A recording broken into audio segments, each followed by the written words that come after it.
I'm Jonathan Mosen. This is Mosen At Large, the show that's got the blind community talking. And this week, Apple announces new accessibility features to debut in forthcoming OS releases. Nightmare tech support from Google Accessibility. And Fable Pathways promises accessible learning with disabled people in mind. Mosen At Large Podcast.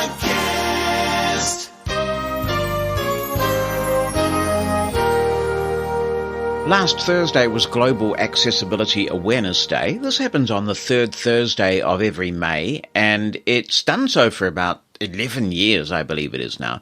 Increasingly, it's being recognized. A number of the big technology companies are taking part. Certainly, assistive technology companies have taken part for some time. I published a post which really seeks to distill some of my thinking on the kind of partnership that is necessary for accessibility to thrive. And this relates to the way that mainstream technology companies, having now also become assistive technology companies, engage with us as disabled people. And I hope that you will give this a read. I spent some time working on it, refining it, because it's important. It really is essential that we as disabled people retain control of the technology that is developed in our name.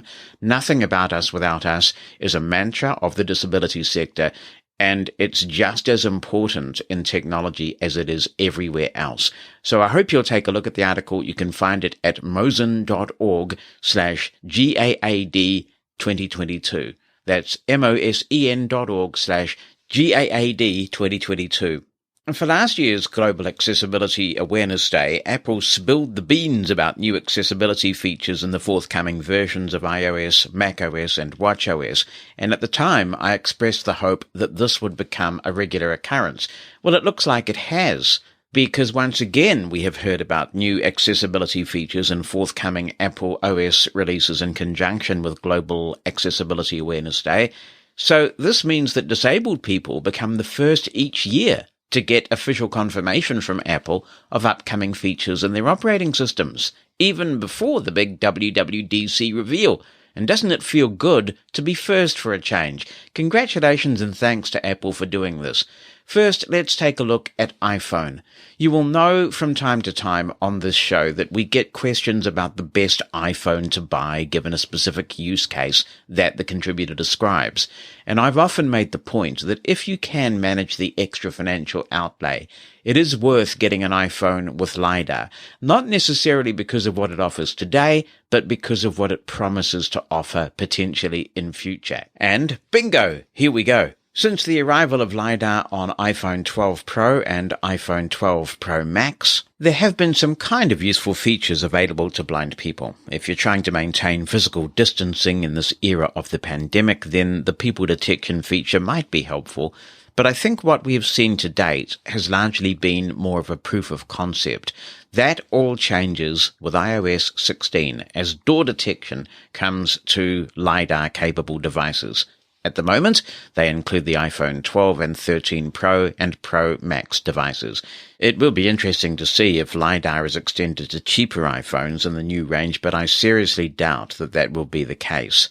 Apple says that door detection can help users locate a door upon arriving at a new destination, understand how far they are from it, describe the door attributes, including if it's open or closed, and when it's closed, if it can be opened by pushing, turning a knob, or pulling a handle. Very cool.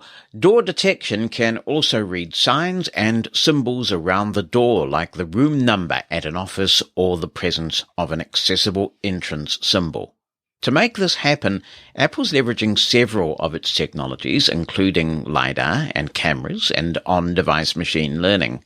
Now, we'll all be playing with this to see how well it works in the real world, but this is a truly useful feature. GPS technology has given many of us greater confidence to travel to unfamiliar destinations, but GPS product manufacturers know that those last couple of meters are something that GPS technology was never designed to help with. For those of us who either aren't good travelers or, like me, have additional impairments that can make it hard to fully use other senses, this is particularly exciting. So when you get your iOS 16, maybe you're going to beta test it, how do you access all of this stuff? What you're going to do is go into the magnifier app, and you can assign that to a handy-dandy gesture if you want. You can then have multiple features on at once in that magnifier app. For example, you can enable people detection and image description and door detection, and you'll get a lot of information out of that. Or if, say, people detection isn't of much use to you, you can switch that feature off while leaving the other features on. It occurs to me that this is a tantalizing teaser for what we will get if Apple can ever get it together and release those augmented reality glasses. There have been some articles in the tech press over the last week saying that yet again, there have been some problems giving birth to this product. It seems to be a common occurrence at Apple of late, unfortunately. But if we do get those glasses in the market, it'll be fascinating to see the blindness use cases to which they are put. Another feature that will benefit blind travelers is sound and haptic feedback in Apple's Maps app, so VoiceOver users can know the start of walking directions. VoiceOver also gained support for more than 20 new locales and languages. It was really good to see earlier in the year JAWS adding Ukrainian language support. It couldn't have been a more timely addition. Apple is now catching up here, and they are adding Ukrainian in their forthcoming releases, so that's good to see. Apple also refers to dozens of new voices that I presume means that there will be some new English voices to play with, so we will all be testing those out, I'm sure. Many years ago now, JAWS introduced a tool called Text Analyzer. I use this a lot, and it looks like a version of that concept is coming to VoiceOver only on macOS this year, which is a shame because people do compose documents on iOS and iPadOS as well. And with the code bases being what they are, I would have thought that porting this feature to VoiceOver on those platforms wouldn't have been difficult, but it appears this is a Mac-only feature. Hopefully I'm wrong about that. If you have a hearing impairment or you're deaf-blind, you'll be interested in the live captions feature that is coming to iPhone, iPad, and Mac. Understandably, in Apple's press release, they tout this as a feature of particular benefit to the deaf community, but I do hope that it will also work well with a Braille display. This feature works no matter where the audio is coming from. So, if you're listening to this podcast, for example, you should be able to read live captions.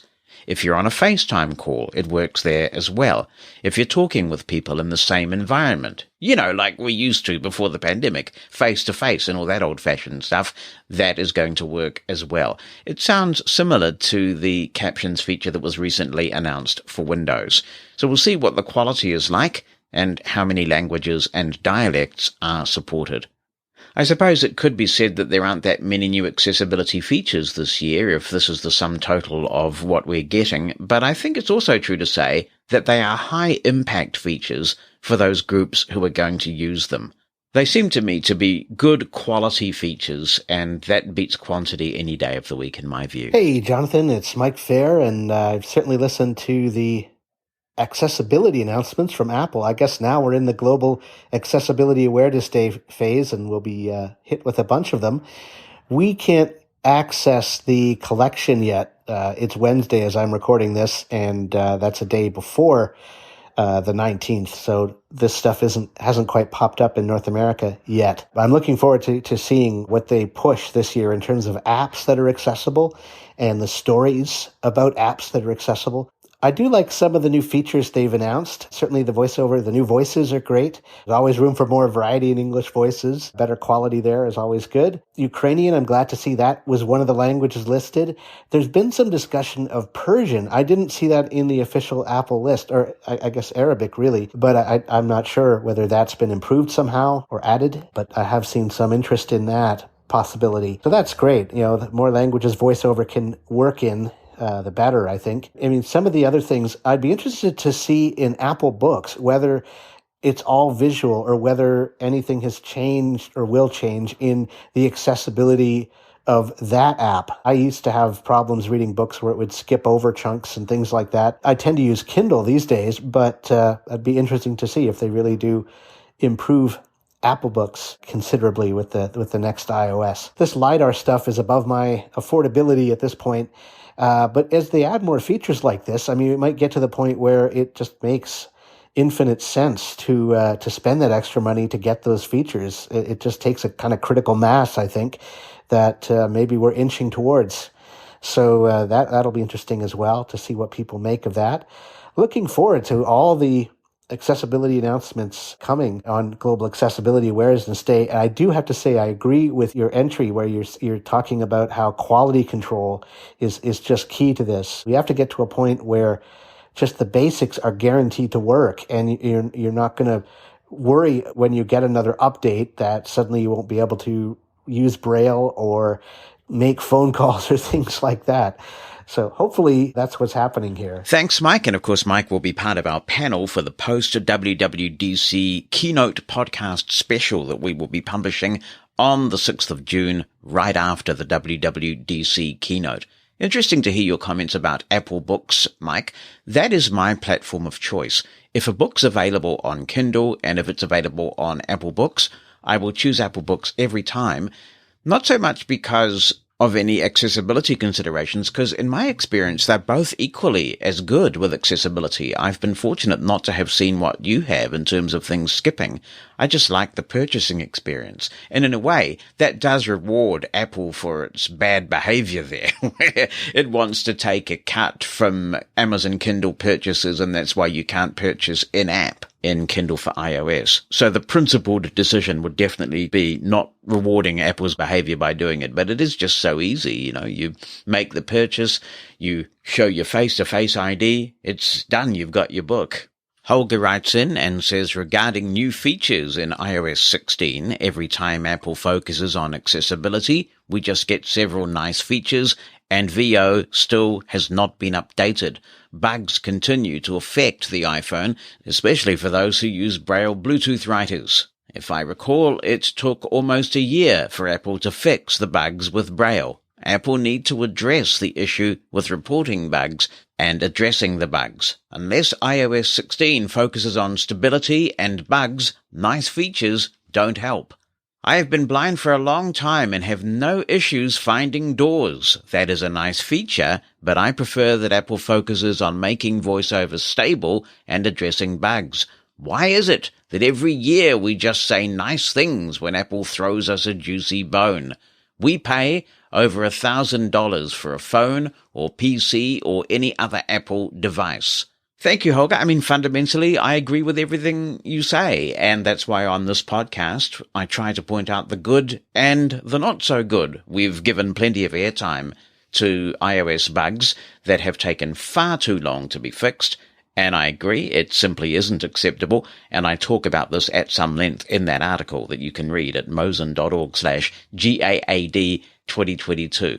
But yes, it's not ungrateful for us to insist as consumers that the product work as advertised, and many countries have consumer law that seek to guarantee that that is exactly what happens. Christopher Wright is in Texas, so I would have expected a howdy from him, but no, I got a hello instead. Hello, Jonathan.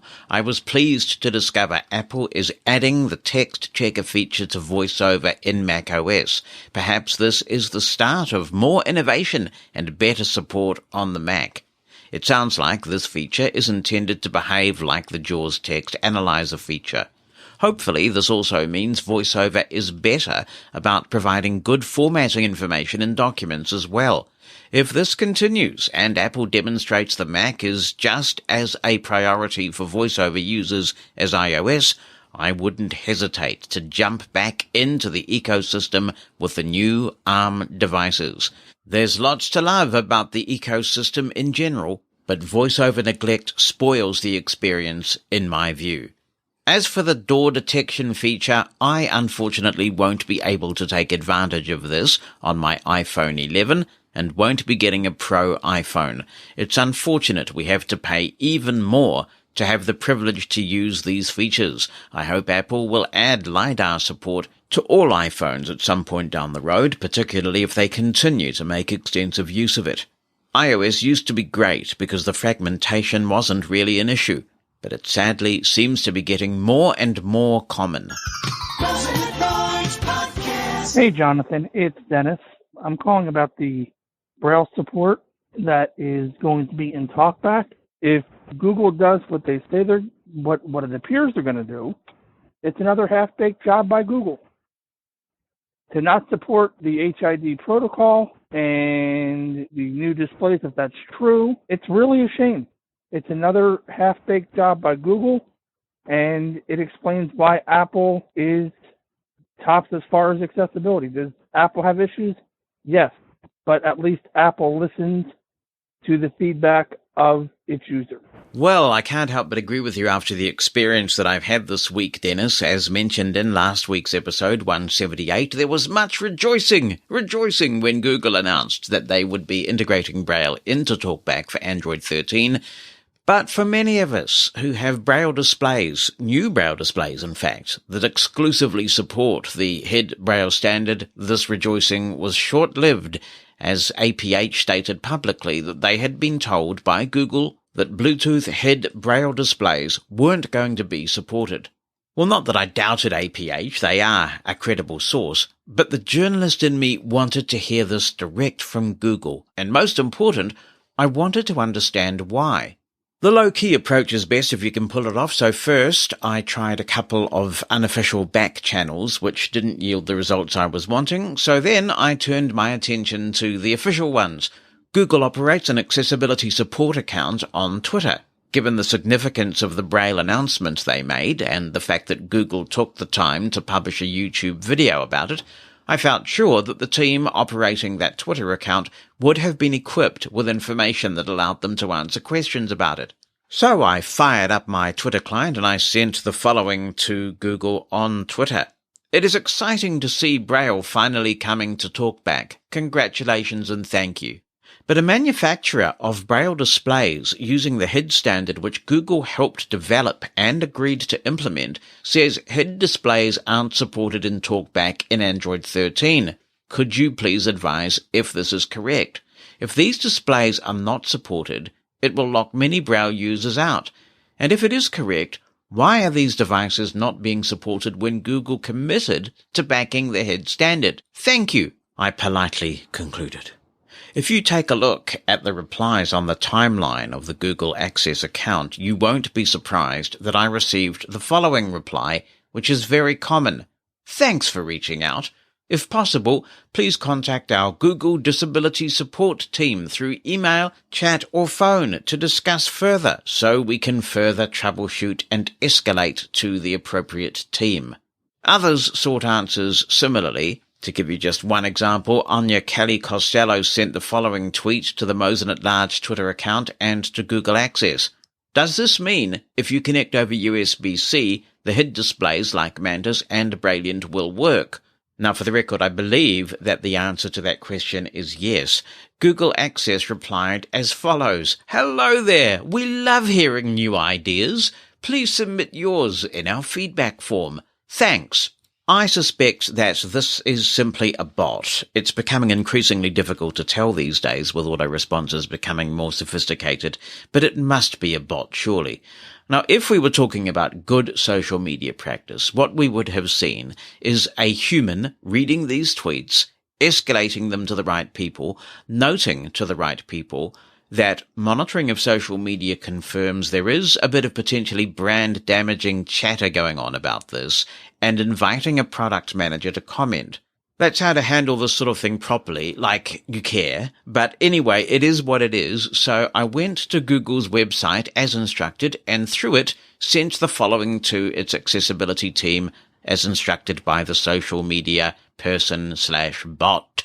Hello, I said. Recently, I was excited to see the announcement about Braille being integrated into TalkBack in the forthcoming Android 13.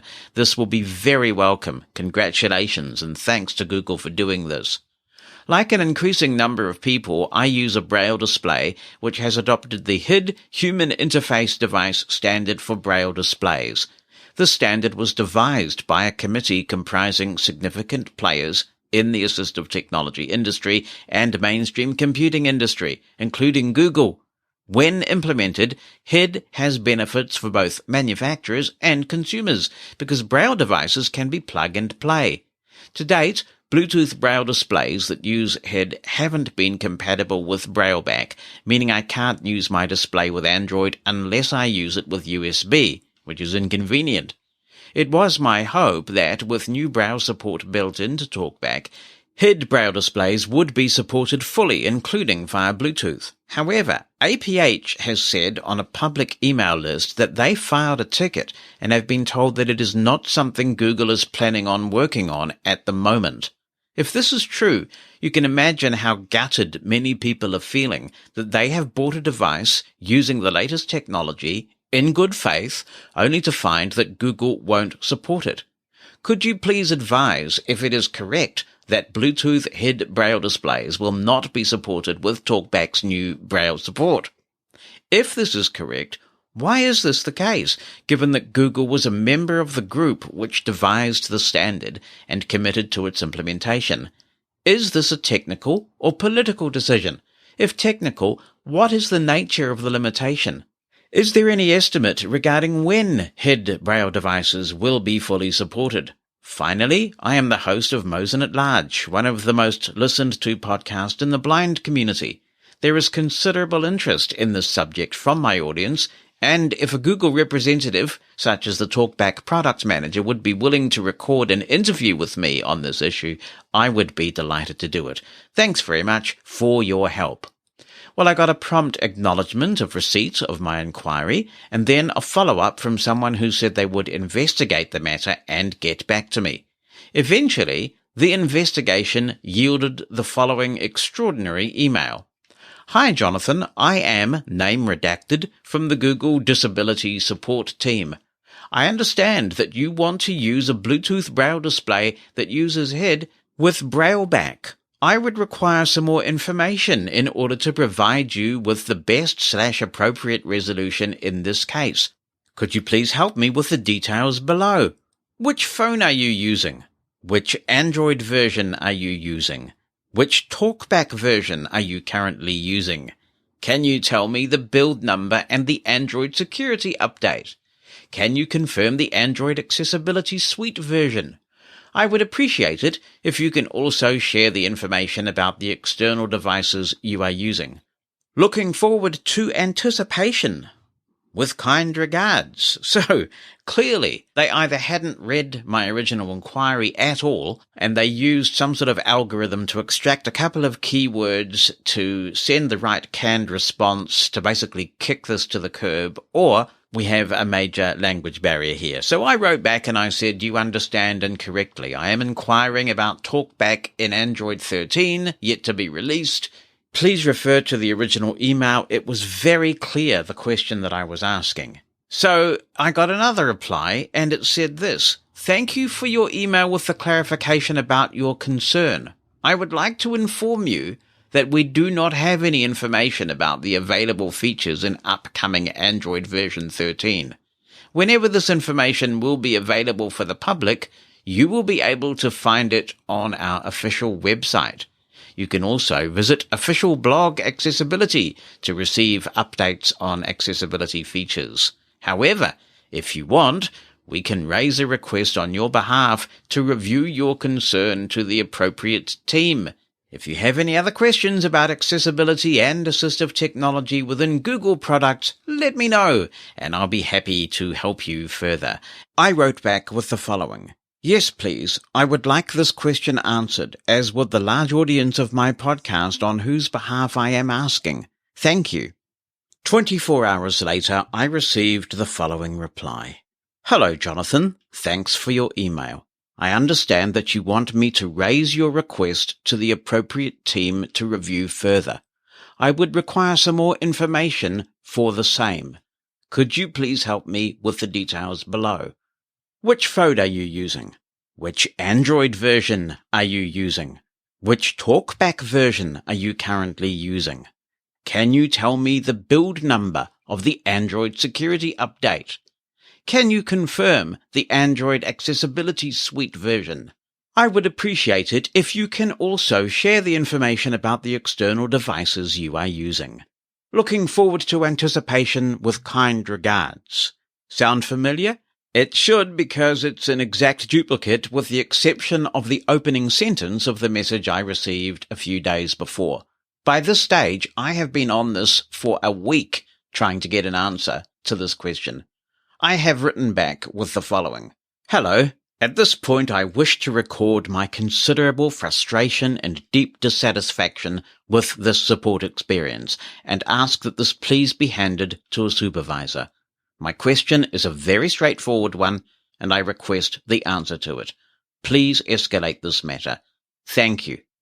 And I'm not normally one for strong language, as you know, but on this occasion I have to say, holy soup, how hard can this be? What a runaround I have been given by Google. What an appalling experience and an appalling waste of time.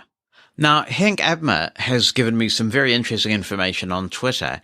He says, the reply I got when asking why Braille TTY didn't support HID devices was that it isn't supported in Google's Bluetooth stack, so TalkBack cannot support HID without convincing the Bluetooth people at Google first. Something similar was true, he says, for multi-finger gestures. And I do address this in the article I wrote for Global Accessibility Awareness Day at mosen.org/GAAD 2022. The Google engineers are some of the smartest engineers in the world. There is no doubt about that. And it's just hard not to conclude that there isn't the will. It's hard not to conclude that we're not important enough for somebody to take control of the situation, assemble a cross-functional team from across the various engineering disciplines, and get this thing fixed. It is yet another example of the fact that while there are numerous benefits of mainstream companies taking an interest in assistive technology and embracing it, there are also risks when something that's so important to some of us gets shunted to the bottom of the heap and just put in the too hard basket. I would also point out that this issue is going to be important to an increasing number of people because there's this fantastic initiative going on in the United States at the moment, and I just wish that every government would do this, where NLS patrons are being issued with Braille displays. Now, we know that Braille display technology isn't cheap, so the fact that NLS patrons can get a Braille display that not only can allow them to read barred books and magazines, but also use the terminal function to connect to your smartphone or your PC, it's awesome. One of those Braille display manufacturers is Humanware. It's very different software, but under the hood, it is a Brailliant, and it uses the HID protocol. So more Americans are going to have these devices in their hands, and they are going to be excluded, it seems, for the foreseeable future from using TalkBack with Braille via Bluetooth. What an extraordinary situation. And despite the problems we have had in recent times with Braille on iOS, a pretty good advertisement that Google has created for iPhone. I hope that we can get a definitive statement on this issue from Google at some point, and of course the invitation remains open for somebody from Google to have a chat with us on the podcast, clear up this issue, and maybe even give us some hope about when this can be rectified. What's on your mind? Send an email with a recording of your voice or just write it down. Jonathan@mushroomfm.com. That's JONATHAN@mushroomfm.com. Or phone our listener line. The number in the United States is 864-60-MOSEN. That's 864-60-66736. Here's Steve Clower. He says, Hi, Jonathan. After listening to episode 178 of your Mosen At Large podcast, I felt compelled to toss in my meager 2 cents on a couple of topics that resonated with me. Well, I'll just interrupt and say, Stephen, I have good news for you. Due to rampant inflation, it's just gone up to $25.82. So this is your $25.82 worth. Good, eh? Anyway, he says, first, I enjoyed listening to the interview with Tyler Merrin on the journey he's taken to produce the Revision Fitness app.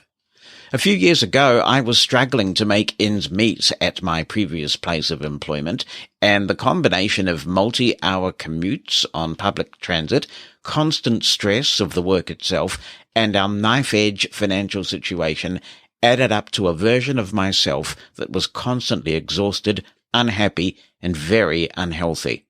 In October of 2017, I learned that I would be delivering a presentation with some of my colleagues at CSUN the following March.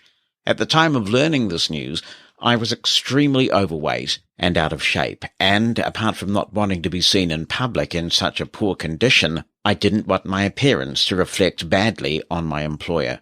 With those motivators in mind, I purchased a few of the beginner workout programs from the now non-existent Blind Alive catalogue.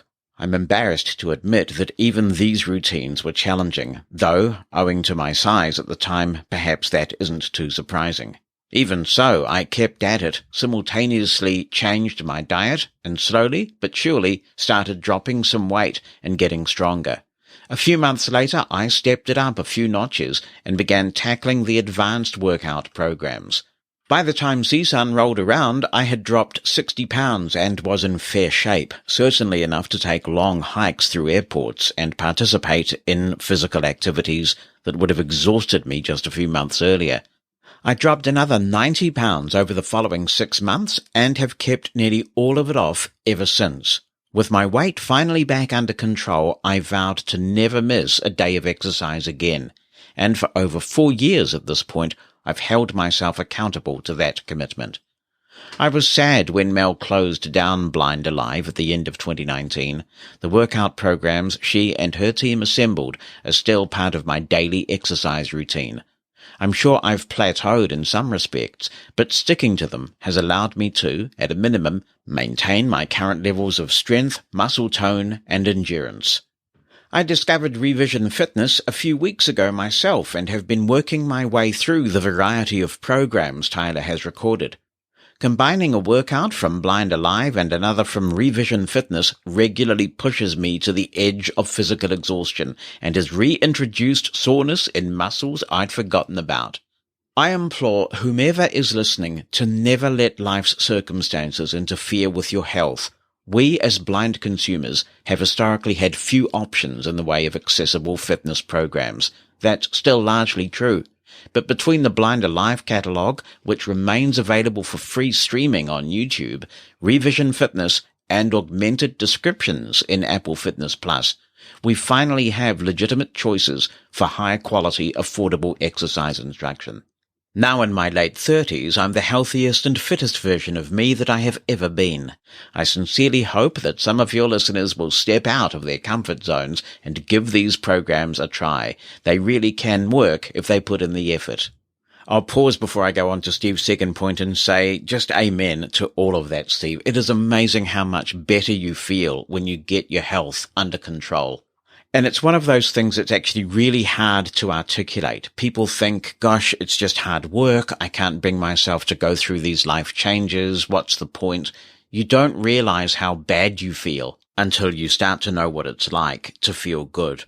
In trying to think about how one might explain this concept even just a little bit, I did think of this analogy. You know, sometimes there's background noise going on. Machinery usually. It could be a lawnmower going on in the background, or a vacuum, or some sound like that just drones on in the background.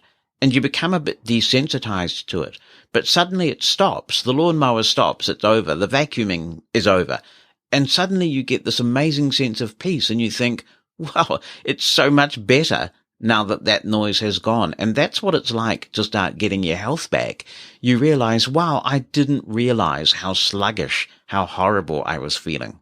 I also want to say, Mel made a massive contribution to this space with Blind Alive. She's such an awesome person, and her whole team, as you say, put together a great repertoire of workouts that is still very good. I bought them a few years ago when they had this big sale where you could go in and basically pay one fee and buy everything they had. And that's what I did. And I'm very glad I did. I'm glad I supported them. I have them all on my Synology and I still use them.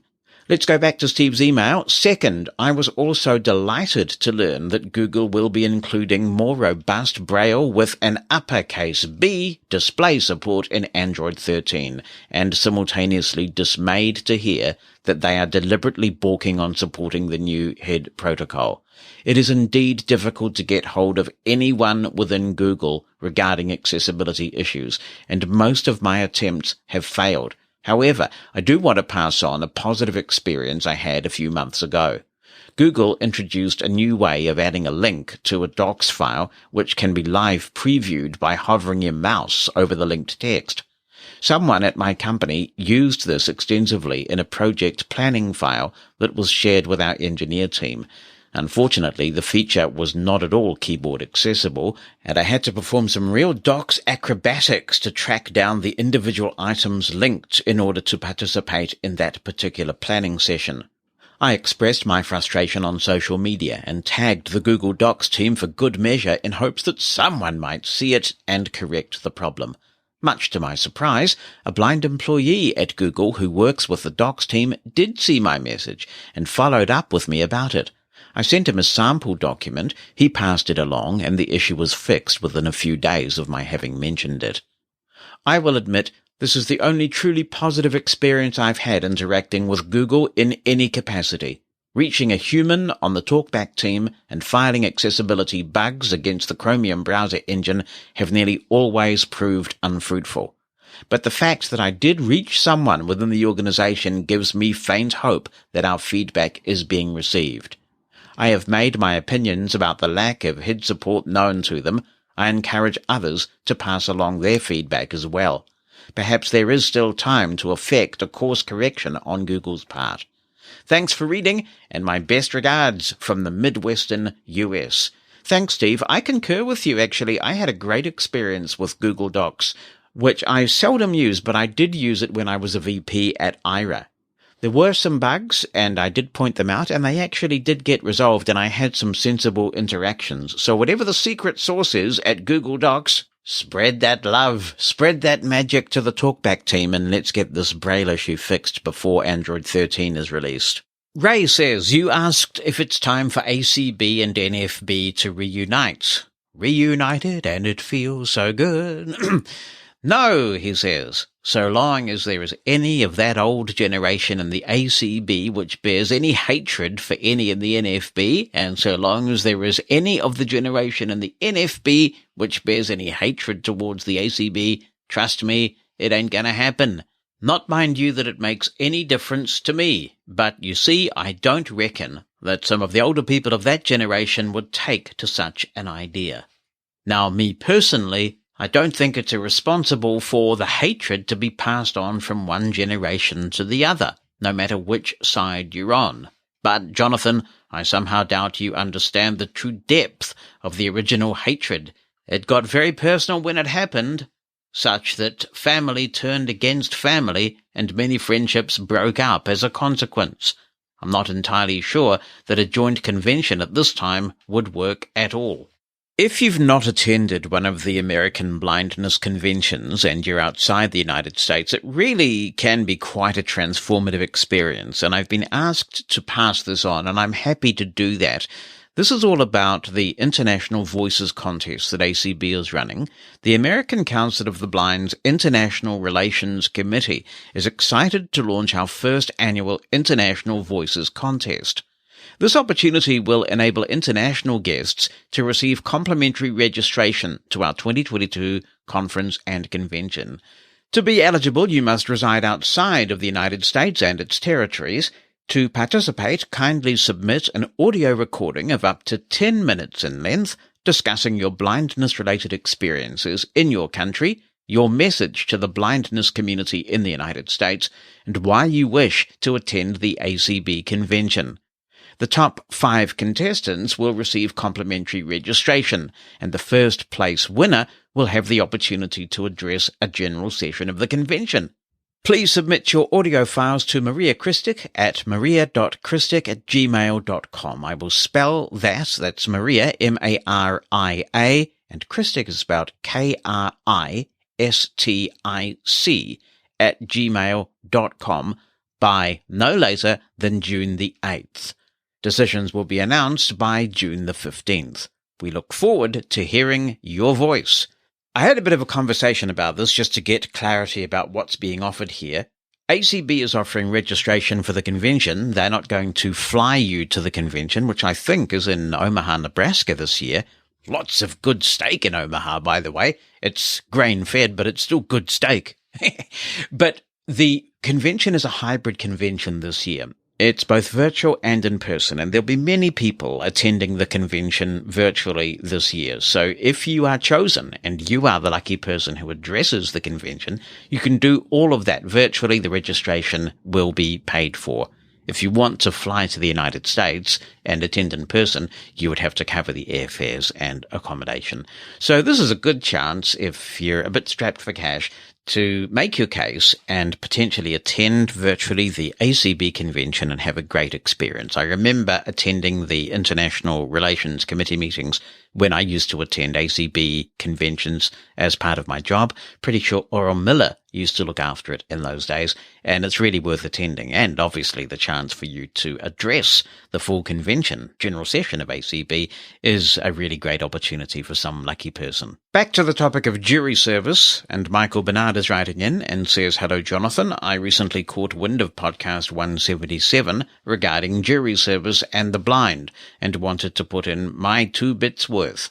I received 3 different letters from the Hall of Justice here in New York, and on all 3 occasions I've turned it down and sent a letter to the jury people explaining my situation. In fact, on one of those occasions, I actually called them and spoke to them directly on the phone. For those who don't know, they will accept your reply by phone as well.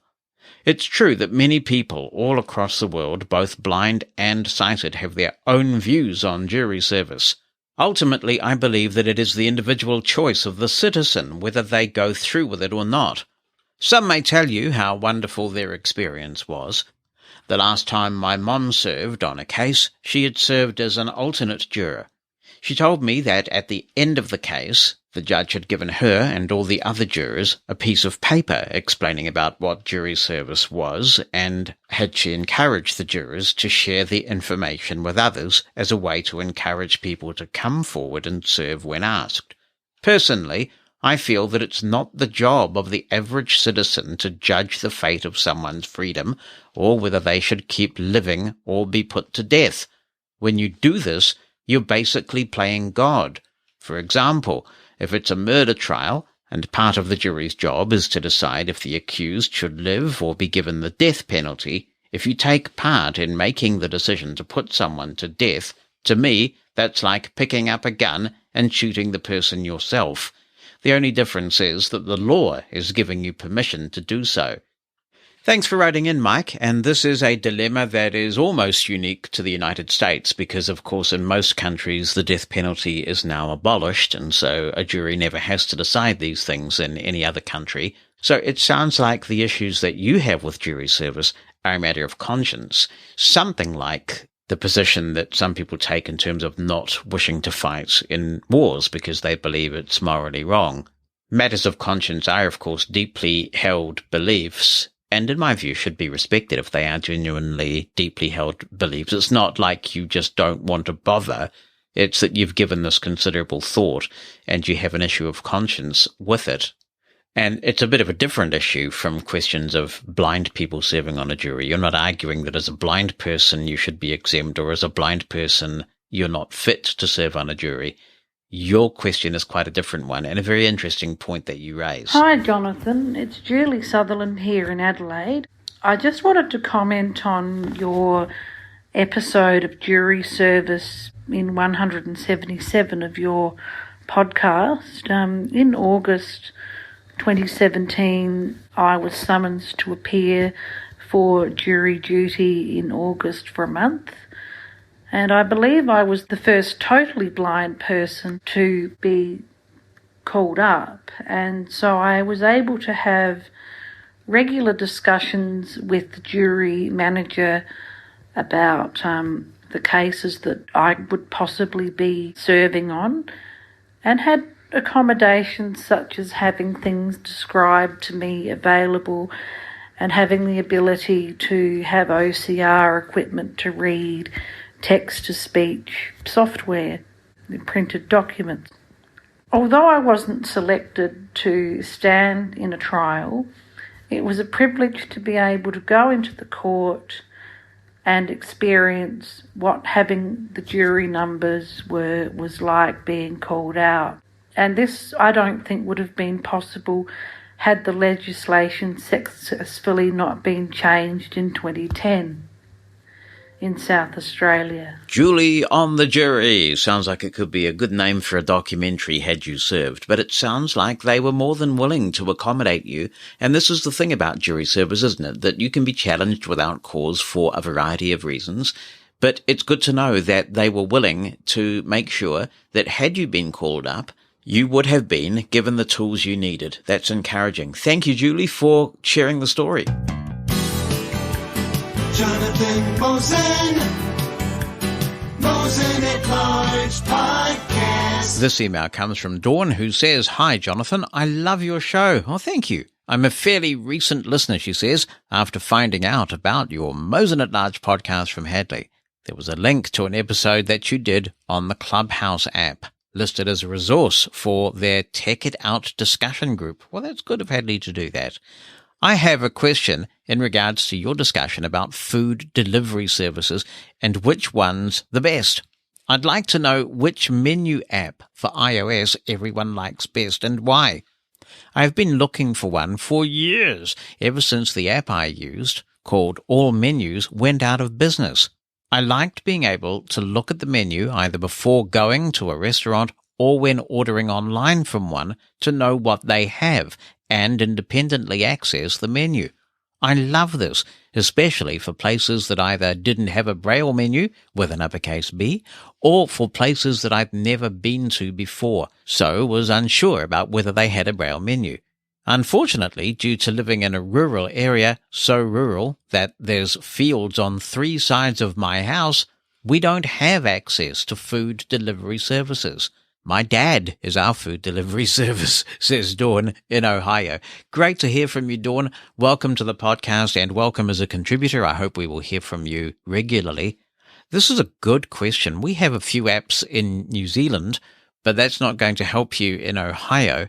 What I find typically works, though, is if I go to the website where one exists for the restaurant in question. The reason why I've taken to doing this is that I've found on quite a few occasions, at least here, that the menus on some of these menu apps are not kept current. So you do your due diligence, you've done your study, you've got exactly what dishes you want. And I do take the time to carefully select from menus because I'm a ketogenic eater. I'm low carb. But often I've turned up at a restaurant having done all this, and I even take my Braille display along, and I try to order something, and it's like something out of Hotel California. You know, they say we haven't had that spirit in here since 1969 or something, and I'm disappointed, and I have to start from scratch. That's not to say that every restaurant keeps its own website in order, but a lot do, especially these days. So that's what I've taken to doing, just going directly to the website where that's an option. But for convenience, you certainly can't beat one all-in-one menus app. So if people have accessible options that tend to stay up to date, let us know how you are accessing restaurant menus. This email says, Jonathan, very good morning/evening to you and the Mosen at Large community. This is Gerardo from Tampico, located on eastern/northeastern Mexico, with several topics. Earphones appropriate for hearing aid users. Over the years, I've been wanting headphones like those that were around that usually came with Walkmans in the 80s and 90s, which had the facility to fit an earpiece next to each behind-the-ear aid, plus something that would amplify the sound sufficiently to make the watching, reading, or music listening experience as immersive as possible. And thanks to asking around in the Blind Hearing Aids email list what to sort of look for when buying these, and most importantly, that they'd work for my needs, I found the one. They are the over-the-ear headphones Panasonic RPHT21U. Imagine you're looking at a headband that goes atop your head. On each side of the band, you have an earpiece, with each earpiece having its respective wire. Each earpiece doesn't cover the entire ear, as others I've seen. Imagine an earpiece fitted with a sponge about the size of maybe a little bit bigger than those around in the 80s and 90s, thus the right size for each comfortably to fit over each BTE aid. When I position them over the BTEs, the headband, instead of being atop your head, sort of rests on my neck/back of the head. Hence, the sound is phenomenal. So much so that I have had to turn down the volume on my iPhone. I use with the iPhone thanks to the Lightning to 3.5 adapter. This also works with a laptop and the Victor Reader Stream. I really missed these kinds of earphones because the earbuds lately come fitted to go into the ear canal. Thus, it was a struggle to wear them comfortably with hearing aids. I'd need to take out my left hearing aid, put in the earbud, while the right one, put it to the best of my abilities next to or atop BTE. Thus, the sound out of these was very limited. You lost that richness that you get with regular headphones that I've come to grow fond of in those good old days. Again, the model number of the ones I recently got off Amazon here in Mexico, I hope you guys will be able to find them in your country Amazon store, is over-the-ear headphones Panasonic RP-HT21U. Be on the lookout though, because there are two models of these. The one I got that looks like the 90s Walkman-style headphones are approximately 203 MXN on sale, and a higher-priced model, double the price, but whose headphones were, according to my mum's description of the pictures, covered not only the ear, but part of the head. I'm so happy I opted for the lower-priced model. I'm sure I would have regretted the latter one. This has been one of the best headphone purchases ever. Thus, I highly recommend them.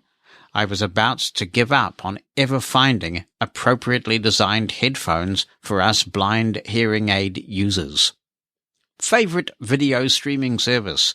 Though Netflix has awesome audio-described content, more than Amazon Prime, since I'm subscribed to both, but there's one little annoyance for which I'd place Netflix in second place, the topic of several being able to watch at once. With Netflix, for instance, you need to forcefully migrate to the app's package.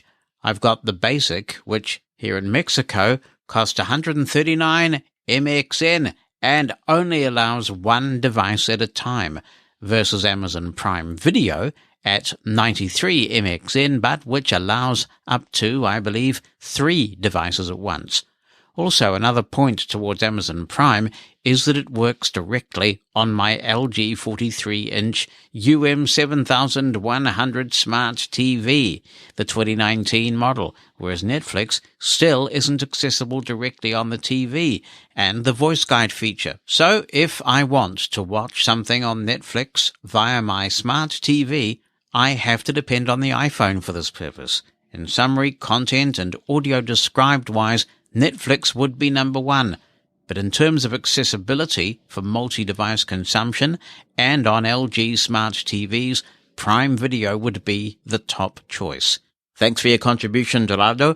Also, it's worth noting that Netflix say they're going to crack down on people who use the same username and password in multiple households. There are a lot of people doing this, apparently, and they've got a couple of test countries where they're trying a new system now. I guess they're using IP addresses and device identifiers to say, oi, you're in a different house. It looks like you've borrowed someone's username and password. We're going to offer you the chance to migrate to a sub-account or set up an account of your own. So that's already being tested, and it looks like Netflix is serious about that, particularly with the downturn of revenue that they have experienced of late. Like the show? Then why not like it on Facebook too? Get upcoming show announcements, useful links, and a bit of conversation. Head on over now to facebook.com/Mosen At Large. That's facebook.com/MOSEN At Large to stay connected between episodes. An email from John, who we haven't heard from for a while, so welcome back, John. He says, "Hi, Jonathan. Thank you for the great podcast. I hope it will be around for a few decades yet." Oh, my word. On the topic of Braille with an uppercase B displays, I believe that they would never go away. The fact that there are new players in the market clearly shows that there is a place for them despite their expense as compared to phones and computers. I do not use Braille much unless I have to present something word for word or have little leeway for free flow. That's actually quite complicated to say. Little leeway for free flow. On the idea of multi-line Braille displays, I would love such a device with 3 exclamation marks. I hope to be a lawyer someday and might have to refer to long documents. Using a multi-line Braille display would hasten the process. The only downside I can envisage of such displays would be the cost. It would probably break the bank. Imagine your Braille display costing more than a car. Yeah, I suppose also, John, that one other disadvantage could be size, because the more Braille cells you have, the larger the device, and Braille is a bulky medium. I have, for example, my Mantis on my lap at the moment, so it's not too close to the mic, so hopefully you don't hear too much of the display clicking as it advances. But I'm not sure how comfortable that would be if the device was much larger because of multi-line Braille. On streaming services, continues John, my favorite is Disney Plus. It has Marvel and Star Wars shows, which are required viewing, as these shows contain information which you should be aware of if you were going to watch Marvel etc. movies in the theatre. So I am locked in to Disney Plus. Netflix is okay, I guess, but it seems to have been going downhill. The prices are high, but the content is few. Unless you like their original content, which can be hit or miss a lot of the time. I wish movies and TV shows would be like music. You have most music in one place, but video content is spread across so many streaming services that you would have to fork out more than $100 if you wanted all of them. One reason why streaming became so popular was that they were more cost-effective than compared to cable. Now they are more equal to cable. On radio memories, I guess I am too young for any meaningful ones. However, I love old-time radio, especially shows which were broadcast in the so-called golden age of radio, shows such as Inner Sanctum and The Great Gildersleeve, and others. I got rather good at making out the words, as these recordings can be quite horrible. Hope you are doing well. Thank you very much, John, for getting in touch. You might be interested in Mushroom FM's sister station called Mushroom Escape, and you can find that at mushroomfm.com/escape. There is also a skill for the soup drinker for it, and a Google Action, so it's easy to play Mushroom Escape. It's also in all the usual radio directories, and you can ask Siri to play Mushroom Escape, and it plays radio drama and comedy, a lot of that material that you mentioned. Now, Bruce Taves is the curator of Mushroom Escape, and he does go to considerable lengths and lengths, actually, to try and get the best quality reproduction of every show that he plays. So do check out Mushroom Escape at mushroomfm.com/escape. There is 4 hours of content played 6 times a day, and you can check the schedule to find out what is on when. Hello, Jonathan and everyone. This is Herbie in Houston, and it has been a long time since I've contributed to this podcast, but I have certainly been catching all of the wonderful episodes. Keep up the good work, as always. I wanted to comment on if we could only have one streaming service, which one would it be? And my choice would be Disney Plus. Yes, Apple TV Plus, which would definitely come in a very close second for me, is great because of the fact that you do get the full Dolby Atmos with the audio DVS, and I think it's unfortunate that other services don't promote that. But thanks to the AirPods Max, at least, you can still kind of get that effect with other stereo options, though it's not completely the same.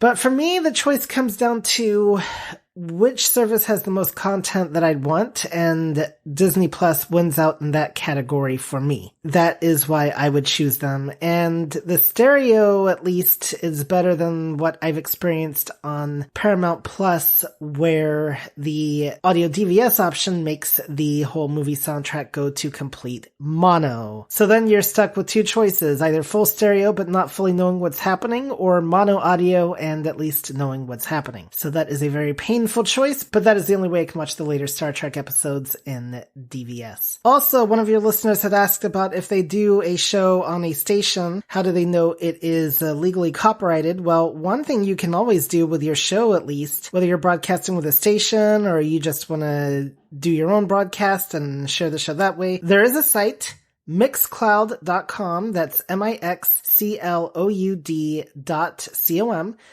It is a service that will basically allow you to upload your shows, and they take care of all the licensing and whatnot. There is both a free and a paid option, and I just do the free option myself. And then you just give the link out for people to listen to, and you can put the link anywhere that you want, and you're good to go. Now, there are some accessibility issues, especially with the mobile phone app, at least the one for the iPhone. And the website is a little bit better when it comes to most of those issues, but there you go. It is still an option. Thanks, Herbie. Yes, I've dabbled in Mixcloud a bit, but because of the accessibility issues, I feel really reluctant to use it because I know that a lot of people struggle with the web even when things are fairly well behaved. So I'm reluctant to inflict something that's not very accessible on those people. So I leave it alone. I do wish they would address some of those accessibility issues because it's a great service for all of the reasons you mentioned. It has a lot of advantages. Here's a recommendation for a book that had such an impact on Byron Sykes. He wrote into Mosen At Large to tell you about it. He says, I recently came across this book and thought it should be widely shared. The Blind Doctor, the Jacob Bolotin story.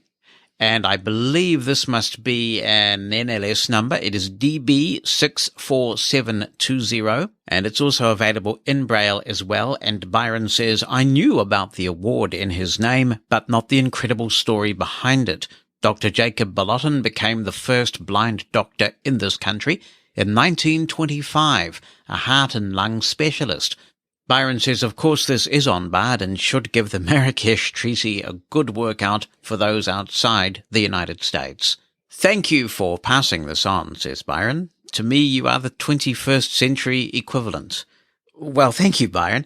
The Jacob Bolotin story is very interesting. I haven't read the book, but I have heard several speeches over the years about him through NFB conventions. And it is a book I will try and track down and see if I can read it in full. It is great, isn't it? And it just goes to show that right throughout our history, when things were even tougher than they are now, we have had people who have beaten the odds and defied expectations. It's a great thing. Jonathan Mosen at Large Podcast. One of the many benefits of being online is the learning opportunities available. Not all of them are accessible, though, and even fewer are blindness specific. An organization called Fable is helping to change that with a new product called Fable Pathways. It launched in conjunction with Global Accessibility Awareness Day. To tell us about it, I'm joined by Lynette Friesen. Hi, Lynette. Good to talk to you. Hi, Jonathan. Good to talk to you as well. Let's begin by talking a bit about Fable and what it does in general. It sounds like it has its fingers in all sorts of pies. For sure, yeah. Fable is still a relatively young startup. Was founded in 2018. And the first product that we offered was an accessibility testing platform.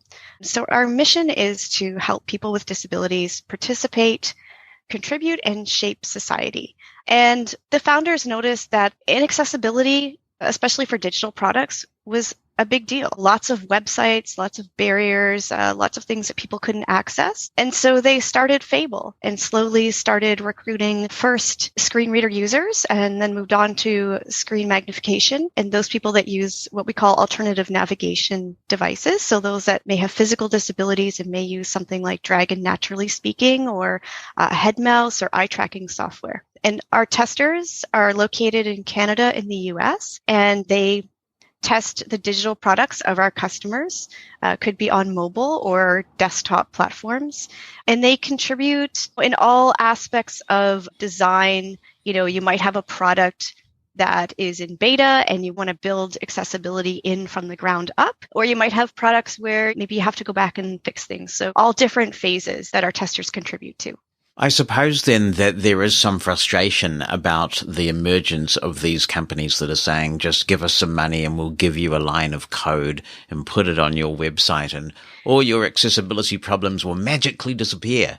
Yeah, because that's not where our head is at Fable. Like our head is not at like let's just solve the problem, but we're thinking let's include people with disabilities rather than treating inaccessibility as an afterthought or something to sweep under the rug. But let's include people with disabilities right from the design phase and get companies thinking about inclusivity and accessibility right from the ground up. So in terms of Fable's primary markets, which are the United States and Canada, the United States have had the Americans with Disabilities Act for some time. They've also had other legislation like Section 508 of the Rehabilitation Act and various other things that influence. There's a bit of debate about the degree to which they influence accessibility online. In Canada, you've got this new accessibility legislation, and it's something that in New Zealand we are watching with quite a lot of interest because there's some suggestion that it's a model that should be followed here. Is that having an impact at this stage on the work that Fable does in Canada? No, it is not. Not at the moment. And it was started before that legislation ever came into play. And our customers are all across Canada, US, but we do have some in the EU as well. So our testers are located in Canada and the US, but we do have customers across the pond as well. When you work with your customers, what are you producing for them? What does the customer get? So we have a number of different request styles. Customers can receive written feedback from our testers, or they can engage with them in a video meeting and get live feedback. Or they can also have testers do tasks and receive like a pre-recorded video. So it's the tester going through the task and narrating their feedback as they go. What we're here to talk about, though, is Fable Pathways. That sounds, on the face of it, like a bit of a departure, like an entirely new strand for the company to be getting involved in. Is that right? Yeah, for sure. It's definitely a new strand. But, when you're talking about people with disabilities being able to participate, contribute, and shape society, it's not just dealing with accessibility needs. It's also talking about education and making sure that people with disabilities are able to be educated and are able to have professional careers and are able to grow and develop those careers. We'll drill down deep into this, but give me an elevator pitch first of all. If you were to describe Fable Pathways briefly, what is it? What does it do? Fable Pathways is a website where anyone with a disability, it doesn't have to be those who are blind, and it doesn't necessarily have to be users of assistive technology like our testers are. It can be anyone with a disability, and they can sign up for free and they can take our courses. And our courses are mainly geared towards those who want to advance their careers in the tech sector. And the courses, they've been written with disability in mind, I take it. They're not just some sort of generic course material. Correct. So our courses are created by people with disabilities for people with disabilities. All of the instructors for our courses are people with disabilities themselves, and they have lived experience with disability, and they have lived experience, with whatever the subject matter they're teaching is. Can you give me an example of the kind of material that is covered? Sure. So we have a course in partnership with Microsoft on web development tools. And then we have a course about management. So is management the right career for you? And talks about what it takes to be a manager, how to assess if that's the right path for you, how to manage people in your organization that may have disabilities as well. And also yourself being a manager with a disability, what challenges you may encounter. Yeah. And how comfortable are you with getting grey hair before your time and really important questions like that? So what form do these courses take? Are they written? Is there audio and video? How does it work? So they're in like a masterclass style. Are you familiar with masterclass at all? I've certainly heard of it, but not tried it. Is it accessible? Do you know? So that I don't know. I've never actually tried it out. I tend to stay away from Udemy, and there's another one, the name is escaping me right now, but those online learning platforms, because they generally tend to be not accessible, or they might be partly accessible, but not enough that you can really get all of the benefits out of them, right? So I don't know if Masterclass is or not, but so I'll just give you sort of an overview of the content and what it's like. So the courses are divided up into different modules, and we have written content, and then we also have video content as well. How long do the courses normally take to complete? I would say maybe about an hour, maybe an hour and a half at most. Okay, so they're kind of bite-sized courses to complete, not too arduous. What's the funding model for this? Because I understand they are free for the student to take. Correct. We have received some grants for this. Essentially, then, that's the plan going forward, that there will be funding that is offered to create these courses, and then they will be available for people to take at no charge. Correct, because, education is a big barrier for people with disabilities, not just in the realm of whether it's accessible or not, but it's also in the realm of financial as well, right? Not everyone can afford to go to school. Oh, right. So where do we start? If people want to do these courses, do you go to the website and take them? Is there an enrollment process? How does it work? There is an enrollment. You can go to fablepathways.com and you can sign up there and go ahead and dive right in and take the courses. I look forward to seeing where this goes, because I think it's a great contribution that people can go and learn things in this environment. One of the things that I say, because in my day job, I am CEO of an agency in New Zealand that seeks to find employment for disabled people, is that while you're waiting for that to happen, studying and becoming increasingly attractive to employers should be the job that you do while you're looking for the job. And so courses like these can just help with that job readiness, give you a bit more confidence and more skills in your armory. Yeah, absolutely. And that's what we're aiming to do, is to help people be able to gain full-time employment and advance their careers and build confidence. I'm sure that you see it in your organization. I don't know what it's like in New Zealand, but I would imagine it's fairly similar to like Canada and the US, where you have a fairly high unemployment rate of people with disabilities. Yeah. So if you're fresh out of college and you have the educational background, but you don't have the experience, and then you're also facing that prejudice, it can be very disheartening, right? So we want people to be able to connect with our instructors on a level, going through the courses and saying, hey, like this person works at Microsoft and they're blind and they have a really fulfilling career and they're able to teach me how to use these web development tools. I can also do that. That's really cool. Yes, mentoring is so important, and just knowing that other people have paved the way for you. For sure, yeah. Brilliant. I really appreciate you coming on the podcast. So that is fablepathways.com if people want to find out more information about that or even take the courses. And we'll look forward to finding out where this goes in future. For sure. Thank you so much for having me. Mosen at Large Podcast.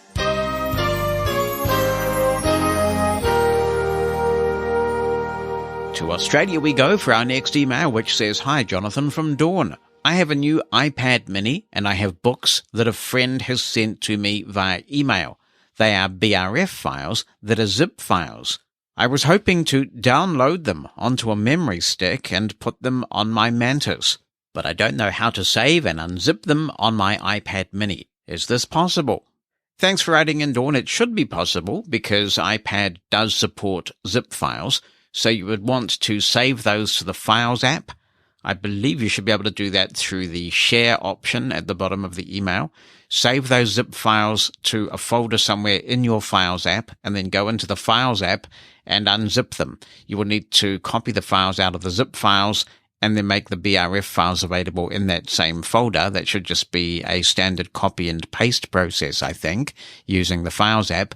But then, of course, you're going to have to get those BRF files that are now unzipped onto your Mantis. And for that, probably the best way is to use a thumb drive.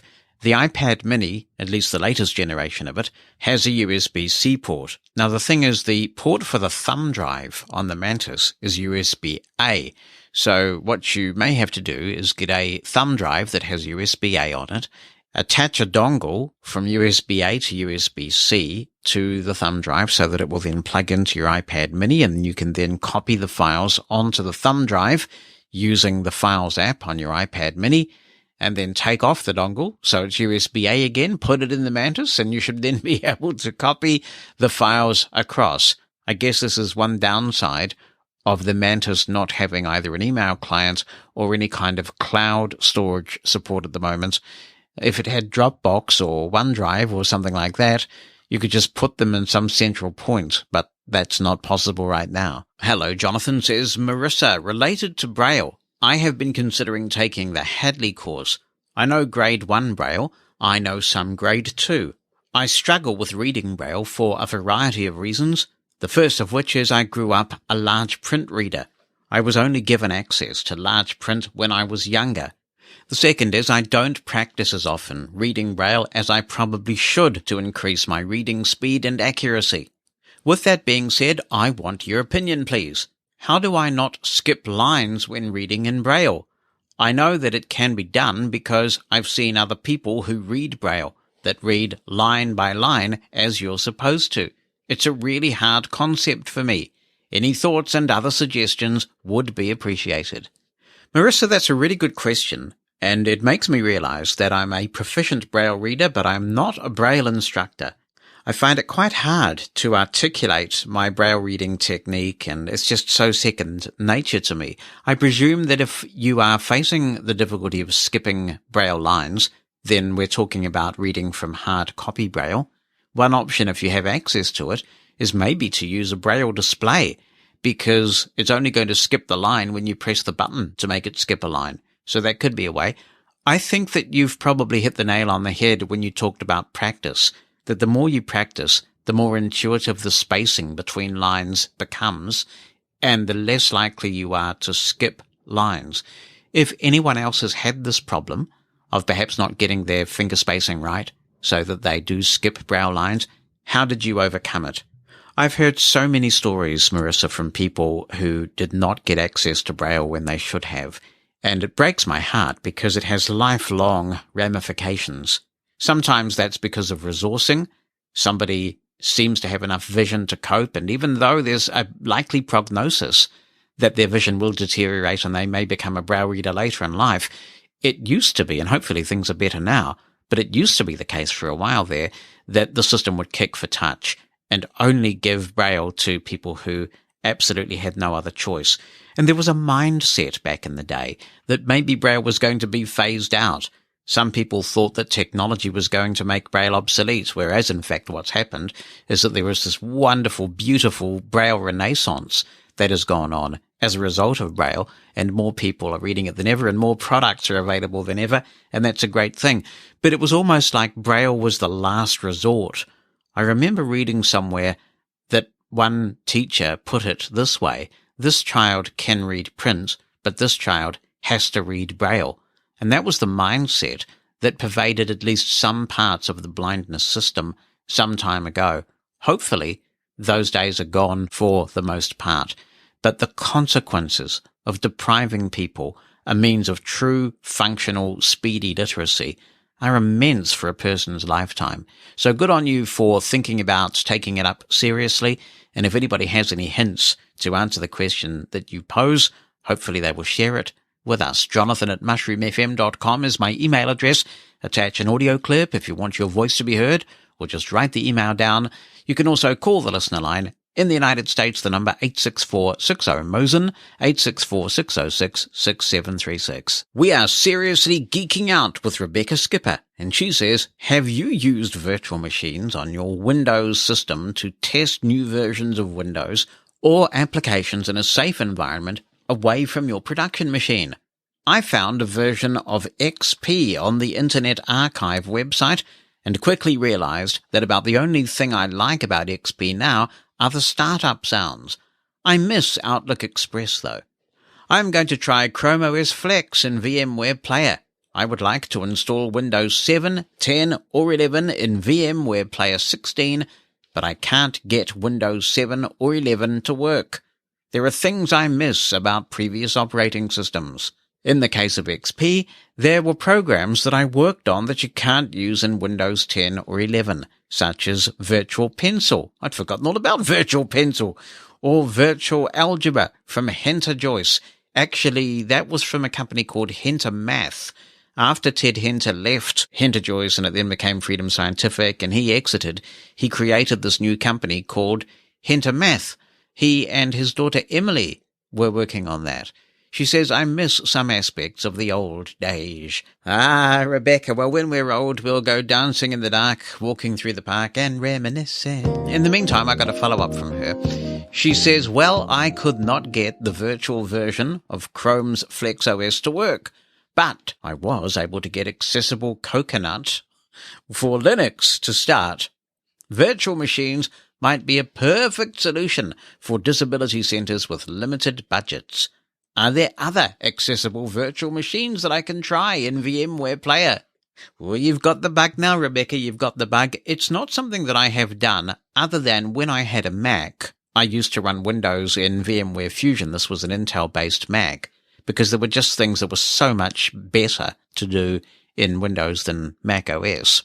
But I know that a lot of people who need to do things for tech support reasons do work with virtual machines all the time. For example, when I worked at Freedom Scientific, a lot of people in the test team would run virtual machines. So yes, it is exactly as you say. It's a safe environment to try things, to test things.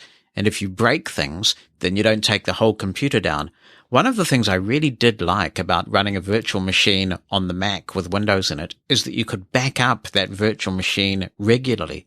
And it made you braver. You could try things, and if everything broke, you would just go to your network-attached storage drive or whatever drive you'd put the virtual machine backup file on, copy the whole thing back, and your computer was restored to a good state. So, sure, there are lots of benefits of running virtual machines. If anyone has any comments on this whole area, I'm sure we've got some geeks out there who would love to wax lyrical about virtual machines. Do be in touch. Be the first to know what's coming in the next episode of Mosen at Large. Opt into the Mosen media list and receive a brief email on what's coming, so you can get your contribution in ahead of the show. You can stop receiving emails anytime. To join, send a blank email to media-subscribe@mosen.org. That's media-subscribe@mosen.org. Stay in the know with Mosen at Large. Here's an email from someone who's clearly been keeping it all inside for some time, and now it's all coming out. Hello, Jonathan, writes Chris Cook. I thoroughly enjoy listening to your podcast each week. Thank you for the variety of topics and for all the thoughtful perspective shared. This email has been languishing in my drafts folder, waiting to be sent since last August. Thought I'd send it along anyway to share some history and perspective on my use of technology and Braille. In praise of Braille with an uppercase B. To write it in lowercase would be sacrilegious. Louis Braille has given me the chance to be literate in language and music, and for that I will be eternally grateful. Since I am totally blind and attended a school for the blind for a few years, Braille was a given. Now, some 50 years later, I am appalled to find that there are few students learning Braille who really become proficient. I am a rehab teacher and am very passionate about Braille and literacy. It makes me very sad to teach young people in their 20s and 30s who should have learned Braille but did not have the encouragement or chance to do so. Instead, they struggled to use their remaining vision with one foot in the sighted world and a toe dipped into the blindness world. Braille is especially important for my students for whom English is their second language. I teach them Braille as a means to strengthen their English reading and writing skills. In praise of technology, old and new. A lot of praises here. On one of your podcasts, someone wrote in about the Eureka A4. That little machine was near and dear to my heart. I graduated with a music degree 34 years ago, before much of the tech we use today was even a thought. My best friend told me about the Eureka after she had seen it demoed at the NFB convention in 1988. I had just carved out a job for myself as a classroom music teacher at a private Christian school where there was no curriculum, just an old record player and a chalkboard, neither of which were very useful to me. That same summer, I decided to take a trip back to Washington, D.C., because I had always wanted to peruse the music stacks at the NLS library. It was a nice excuse to meet up with the rep who was selling the Eureka, so I could purchase one. My opportunities exploded. Sorry, old habits die hard. When I returned to my school teaching job that fall. With the use of the music composer and printing capabilities, I was soon writing curriculum for my students. I developed a band program at the school and composed much of the beginning curriculum we used. I also used standard curriculum and arrangements which my paid reader would dictate to me so that I could write it in Braille. I also wrote music for our handbell choir and for the private music students I taught at home after school. That little Eureka, with its odd voice, served me well for 12 years. I created documents, wrote little invoices in the database program, woke up to that raucous alarm, and had fun playing the games. But the music composer was amazing, and the only way I could have been successful in my job. Now things have come full circle, and I use the Dancing Dots software on my PC to write music once again. And what would life be without my iPhone? One Christmas, my brother gave me the very generous gift of an iPhone. This was in 2010, only 6 months or so after the 3GS had come out with VoiceOver. I loved it and took to it like a duck to water. A few years later, I was able to apply for my current rehab teaching position because I was very proficient in using the Apple products. If my brother hadn't gotten me my first iPhone, I would not have been able to get that job. Blind pride. I think, as Chris Gray pointed out, it may be a matter of where you are in life and how you view blind pride. I am not necessarily proud of blindness as a thing in itself, but I am proud of the skills I have developed and the associations I have. I am proud to be a guide dog user, having had an awesome dog at my side for 38 years. I am proud to be a Braille reader. I am proud to have a voice to speak to both sighted and blind people, to encourage them and to advocate for those who feel they do not have the opportunities they wish to grow and thrive. Finally, I am convinced that I would not have the chance to develop the character qualities I have, including tenacity that won't quit, unending patience, excellent advocacy skills, creative problem-solving abilities, and empathy and compassion for others. If I had not been born blind, I may well not have had the chance to develop these skills and traits that serve me as a teacher. It's what you do with what you have that is very important. I'm still ruminating on blind culture, so stay tuned. Thank you for all you do and for the difference you make. May we all make a difference in the sphere we've been given. Thank you, Chris. That's a great email. I appreciate all your insights. And that Eureka was interesting. It had the most odd voice, but it was one of the few text-to-speech engines of the time, if not perhaps the only one, that was female. Hello to Richard Godfrey Mackay. He says, "Hi, Jonathan. I gather that my wife, Cindy, has written to you and mentioned the problems I've had in using OneDrive with confidence. In the past, I've backed up my files manually, using either Karen's Replicator or more recently SyncToy 2.1. When we took out the Office 365 subscription, OneDrive became an option, and I've backed up some test files to see how I like it. Perhaps because before my retirement I was a solicitor, I've always been very anxious to know where all my files were, and I was fearful of losing information which was crucial to keep. Touching wood, I haven't lost anything yet. I may not be the brightest when using technology, but I confess that I find the OneDrive app interface particularly confusing. If I've understood things correctly, OneDrive can back up your data to the cloud and substitute links to the files online for the actual files on a physical drive I own. That all sounds great in theory, but I still need to be convinced that I'm not going to lock myself out from retrieving data which is only stored somewhere on the web. I wonder if I'm alone in finding the app confusing and what you and others may use to keep data backed up safely. Good to hear from you, Richard. The way I back up my data, just to answer the first part of your question, is we have a Synology network-attached storage drive, and I have a lot of data on there, and it is in a RAID configuration. So we have two 4 terabyte drives at the moment.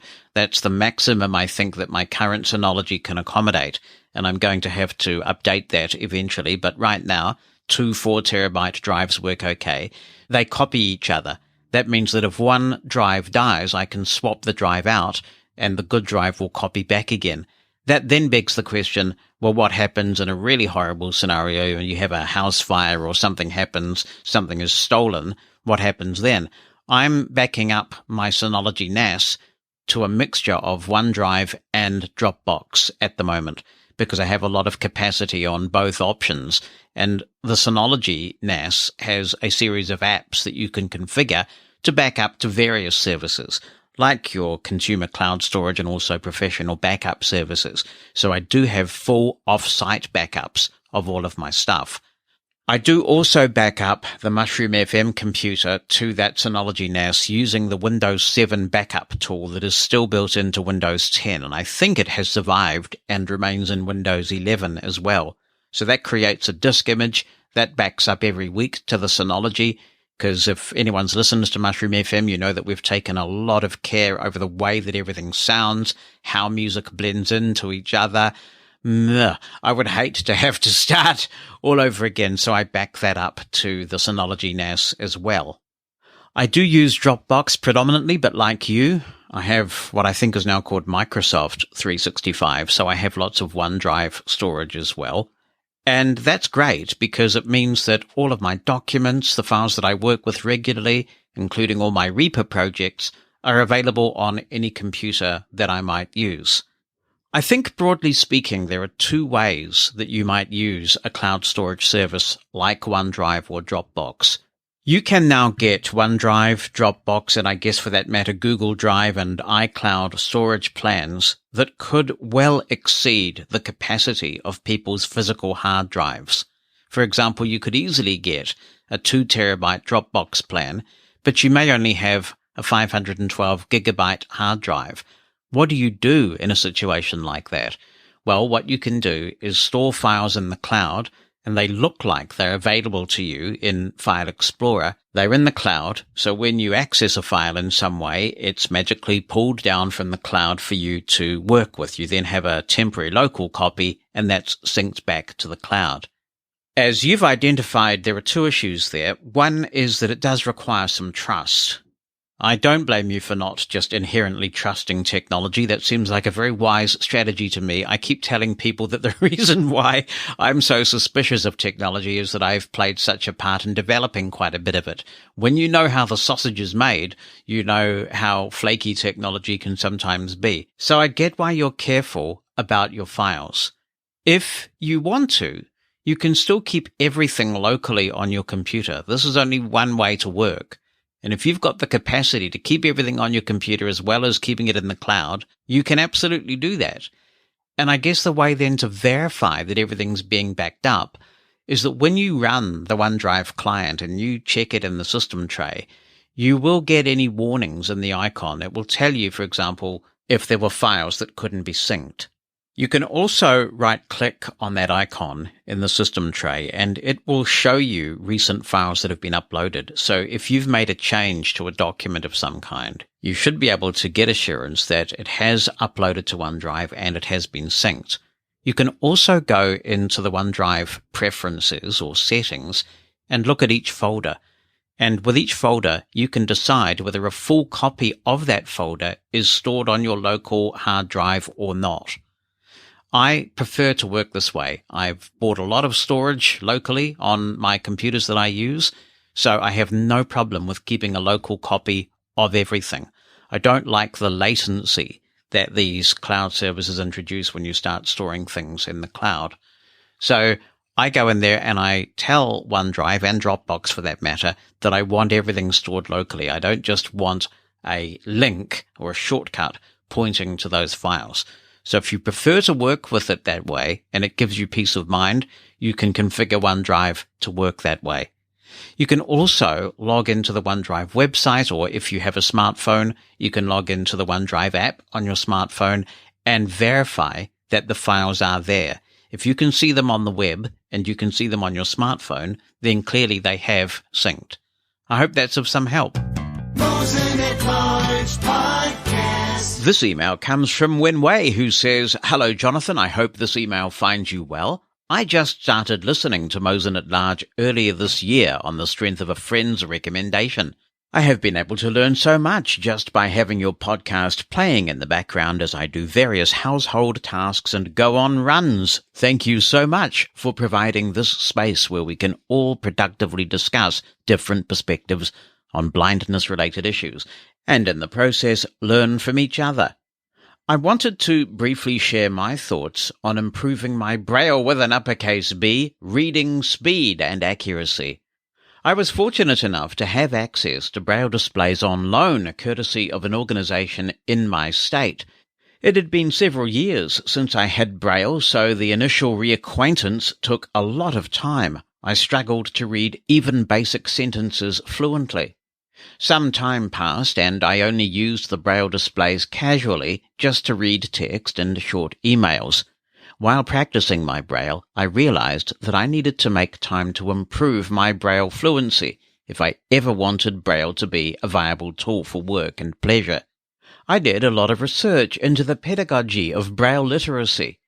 In my research, I learned about Braille reading techniques discussed in an article on the NFB website that were never explicitly taught to me. For example, keeping my touch light, reading with my fingertips, and last but not least, forcing myself to read with both hands. I have been meticulous about learning how to read with my left hand since this is something I've never done before. I've read hard copy user guides slowly, my left hand following the line of text as my right hand does most of the work interpreting the Braille. I've listened to audiobooks while reading the text to force myself to read at a constant rate.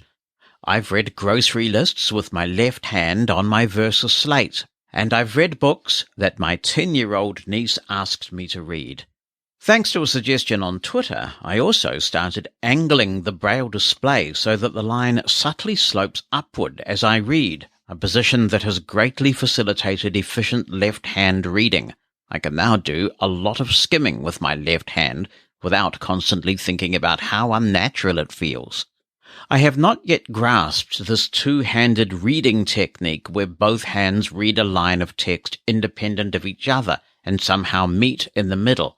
It's not clear if you're reading different parts of the line simultaneously, or alternatively, does one hand read the beginning of the line, coming together with the other hand that then reads the end of the line as the first hand returns to the beginning of the line, ready and waiting for the text to auto-scroll, or for you to pan. Does that even make sense? Apart from reading techniques, I learned the value of auto-scroll, which led to significant advancement in my reading speeds. I was literally forced to read at a predetermined rate. If I missed a word or two, my brain would fill in the blanks for me. I'm proud to say that my auto-scroll speed has steadily decreased over time, and at this rate, the only way it'll ever decrease further is if I can ever figure out the magic and efficiency of two-handed reading.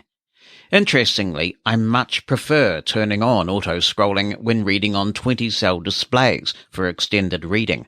I think this is because there are fewer words for my brain to piece together per line, and my hand moves back and forth in a shorter distance and more rapidly to meet the other hand that is marking the beginning of the line, allowing me to consume more content more quickly since I don't need to pan. I did recently reverse my panning buttons. Thanks for that suggestion, by the way. But I only pan when I'm reading text/emails or doing a very particular type of reading. I hope that someone is able to benefit from my Braille reading journey. It was certainly a lot of work, but it was worth it. I know that I will only improve from here. Thanks again for your podcast. I'm not sure if I can eloquently write about how much of an impact it has had on my personal and professional well-being. That is really kind. I'm so pleased that the podcast is having that kind of impact for you, and I'm glad you're here and that you discovered it. Thank you so much for writing in. Also, congratulations on your tenacity and your determination to get better with Braille. It is an investment that really does pay off. And one of the most wonderful rewards for you surely must be reading to your 10-year-old niece. That is such a special thing. my relationship with my kids would have been very different if I hadn't been able to read them Braille. And even though they're grown up now, they still talk to me about stories that I read to them with a lot of fondness. Reading to your children is one of the most special things in the world. And Braille allowed me to do that, not to mention all the other professional things. This podcast obviously would be very different if I didn't read Braille. Now, you asked me to talk further about my Braille reading technique. I think I do two things depending on what I'm doing. I think if I'm reading a book, I do sometimes read two halves of a line at the same time, because as you identified with your scrolling discussion, if you miss a little bit, you can normally pick the context up. But I think, just thinking about this, if I'm reading an email like yours for broadcast, where I'm trying to faithfully represent what it is that you've written here, then yes, I am reading with both hands, and my thumb rests on the far left thumb key of my Mantis. This is why I have always been a big fan of reversing the panning buttons. For me, that does make an appreciable difference to my reading speed, because I'm kind of buffering. I'm reading ahead and speaking, and so the moment that I'm reaching the end of that right-hand line, my thumb is on the left-hand key, and I can press that and advance the display, and hopefully it allows me to remain a little bit fluent. So well done. I hope you'll keep in touch with further thoughts, and good luck with your Braille reading journey. A popular subject of late, because it's a fine app, is the Spring app for Twitter. Matthew Whitaker is in touch on this. He's installed the app now. He picked a bad time to install it, because at the time he installed it, Twitter was on the blink and it was doing some very weird things. So it wasn't a good first impression, but I was experiencing exactly the same problem with Twitter at the same time. So hopefully by now, Matthew, it is all resolved and you are getting the full Spring experience. He's asking about the priority tweets option that I have on my Twitter and how I get that. That is simply a Twitter list that I have created that's private. Twitter has a little known feature called lists. Some of these lists are public. You can make your lists public and then you can give people a URL to access your list. I think I did cover a bit of this when I did the Spring review, but where this can come in particularly handy is when people gather together a collection of tweeters on a particular subject. For example, there are several really good Twitter lists that allows you to see journalists who are tweeting about Russia's invasion of Ukraine. And so you just go to that list. You don't necessarily have to be following all the people in that list. And you can see people who have something in common all in the one place. So I know that there was an app a while ago that allowed me to see what lists I was being listed on. I can't remember what app that was now that allowed you to see what lists people had added you to, but I'm on quite a few blindness technology lists and podcasting lists and various other things. So lists can be public like that, or they can be private. They can be lists that you create for yourself that could, say, group technology-related people together or politics-related people together, or just people whose tweets you never want to miss, even when you're in a hurry.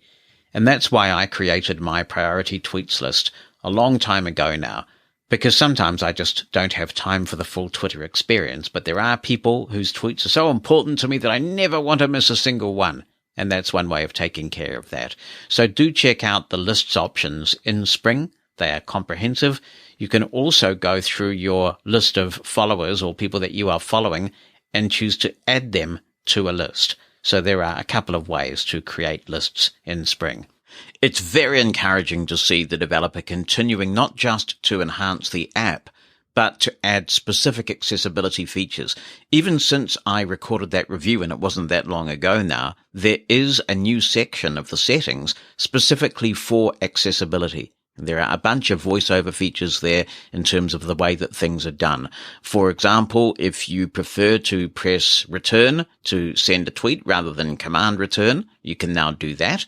If you want emojis filtered out from Twitter names, you can do that. Oh my goodness, that is just so useful, because sometimes you're reading a lot of tweets and people have got so many emojis in their Twitter names that it takes forever to actually get to the content of the tweet.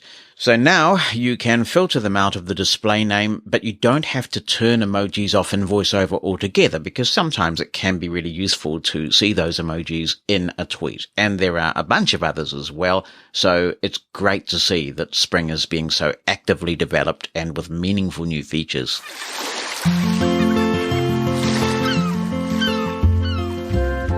And for the second consecutive week, it is time to introduce Bonnie Mosen and the Bonnie Bolotin. Hi. See, no more hi, guys. No. Hi.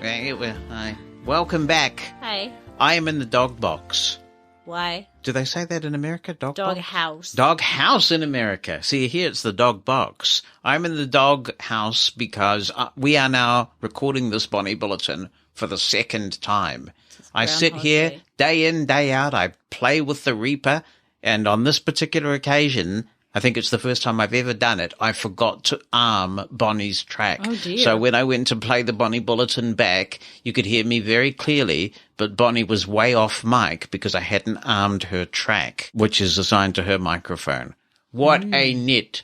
What a nit. So we're going to reconstruct the Bonnie Bolotin, and like love or lunch, it is better the second time around. Oh, no. Only love is better the second time around. Lunch. Not lunch. Ew. We were talking in the Bonnie Bolotin about how Audible books these days are not read anymore. They're performed. Yeah.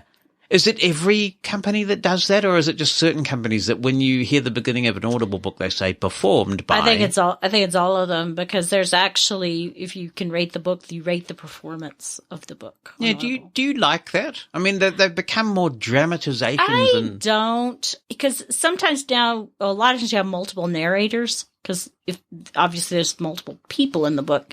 So if there's multiple points of view, you have multiple narrators. I've kind of gotten used to it, but I don't particularly like it. And some narrators are better than others, obviously, because I was talking on the last one about the book I'm reading now, Midnight at the Blackbird Cafe.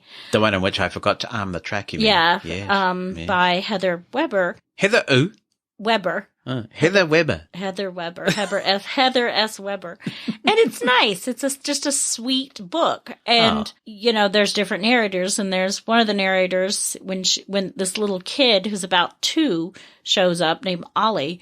And her name's Olivia Lee because, it's the South, but they call her Ollie. And she goes, hi. And it's really funny when the narrator does that. But you've also talked very positively about some, shall we say, performances of audiobooks, like the one, what's that book? To Sleep in a Sea, was that the one? Oh, that was really good. To Sleep in a Sea of Stars. Yeah. She's a professional gamer voice, too, that does a lot of the sci-fi gaming, I guess. So some narrators are good. I mean, at least they don't do a lot of, like, dramatic noises and, like a radio play or something. Then that would really turn me off. All right, then. We've been talking about a few things that I would be very interested in your comments on. One of the things that we've been talking about is whether there is ever any prospect that NFB and ACB would reunify. Would you like, on the Bonnie Bolotin, on Mosen At Large, to this global audience, to encourage the leadership of the 2 consumer organizations in the United States to do that? No. Okay, fine. Well, thank you for that. I think there's room for both. I mean, it's a large country. They both have a global reach in some respects. And it's a little bit different than political parties. But it would be sort of like asking the Democrat and Republican Party to merge, or the Labour and the Conservatives in England, or insert whatever rival parties you have. Okay. So drawing a parallel, and I don't actually know the answer to this, you always hear about the NAACP in the United States, yes, who are championing African American causes. Is there an alternative organization to the NAACP? I don't know. Because if African Americans can unify around that large organization like that, why can't blind people? Well, because I've met African Americans that don't want anything to do with the NAACP. So, I think it's with any group or any organization, any consumer, there are going to be people that don't agree with the leadership or don't agree with the philosophy or feel that somehow they've been left out of the conversation. So somebody writes into your podcast of the future, which could be called the Mosen at Tiny podcast. How about Mosen at Tiny podcast? And they say, Bonnie, here's my question for you. I'm thinking of getting involved in the blind consumer movement in the United States of America. Which organization should I join and why?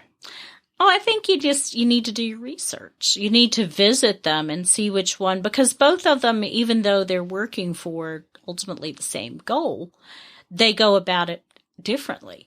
And some people, there are guide dog users in NFB. They do have a guide dog special interest group, NAGDU. And they're still recovering from the October 1995 edition of the Braille. And they won't allow, in their training centers, they still will not allow you to use guide dogs. You have to bring them, but you have to leave them in a room. Right. See, okay, I think I need to jump to their defense on that, because if you are going to that kind of a program, you're going to learn cane skills, aren't you? I mean, it's a fundamental component of that program. But you can still do some of that together. I don't think there's room to have you lock your dog away all day. So, I think that they can work together. I mean, there could be times when you could use the dog and use the cane. But, you just have to look at what you want out of it. And I would suggest talking to the local chapter, going to the chapter meetings and seeing which one works best for you, because some cities might have a stronger NFB chapter or a stronger ACB chapter, and go to each convention if you can. Now we can do that virtually. So attend them, see which one you like best. Which one do you like best? I've been to both. And several times, and I like both of them. I genuinely enjoy. I have to say, I do like the GDUI of ACB. They are a powerful ACB affiliate, aren't they? They're very powerful ACB affiliate, and I have a lot of friends in GDUI, so I do enjoy that. They used to have the full 25 votes when I was involved. I don't know whether they still do have the full 25 votes. Still pretty powerful. Yeah. But then on the flip side, I like the writers division of the NFB and the journalism division of NFB, which ACB doesn't have.